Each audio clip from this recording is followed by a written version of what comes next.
Matilda, Chapter 19, The Practice. Matilda found the house empty as usual. Her father was not yet back from work, her mother was not yet back from bingo, and her brother might be anywhere. She went straight into the living room and opened the drawer of the sideboard where she knew her father kept a box of cigars. She took one out and carried it up to her bedroom and shut herself in. Now for the practice, she told herself. It's going to be tough, but I'm determined to do it. Her plan for keeping Miss Honey was beginning to form beautifully in her mind. She had it now in almost every detail, but in the end it all depended on her being able to do one very special thing with her eye power. She knew she couldn't manage it right away, but she felt fairly confident that with a great deal of practice and effort, she would succeed in the end. The cigar was essential. It was perhaps a bit thicker than she would have liked, but the weight was about right. It would be fine for practicing with. There was a small dressing table in Matilda's bedroom with her hairbrush and comb on it and 2 library books. She cleared these things to one side and laid the cigar down the middle of the dressing table. Then she walked away and sat on the end of her bed. She was now about 10 feet from the cigar. She settled herself and began to concentrate.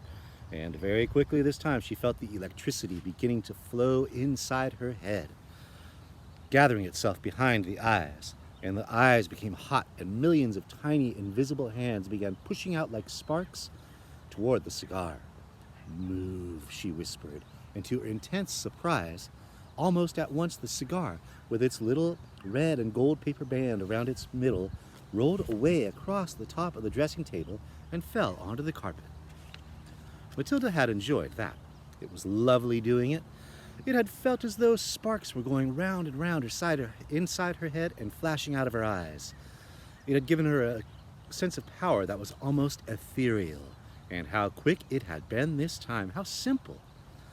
She crossed the bedroom and picked up the cigar and put it back on the table.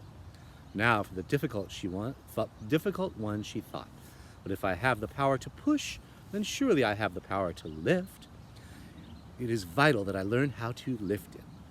I must learn how to lift it right up into the air and keep it there. It is not a very heavy thing, a cigar. She sat on the end of the bed and started again. It was easy now to summon up the power behind her eyes.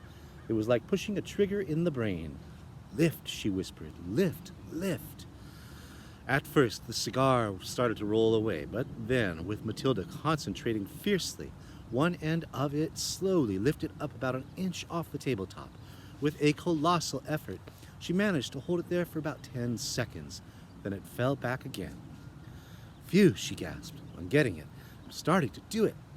For the next hour, Matilda kept practicing, and in the end, she had managed, by the sheer power of her eyes, to lift the whole cigar clear off the table, about 6 inches into the air, and hold it there for about a minute. Then suddenly she was so exhausted she fell back on the bed and went to sleep. That was how her mother found her later in the evening.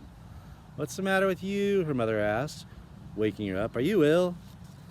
"Oh gosh," Matilda said, sitting up and looking around. "No, I'm all right. I was a bit tired, that's all." From then on, every day after school, Matilda shut herself in her room and practiced with the cigar. And soon it all began to come together in the most wonderful way. 6 days later, by the following Wednesday evening, she was able not only to lift the cigar up into the air, but also to move it around exactly as she wished. It was beautiful. "I can do it," she cried. "I can really do it. I can pick the cigar up just with my eye power and push it and pull it in the air any way I want." All she had to do now was to put her great plan into action.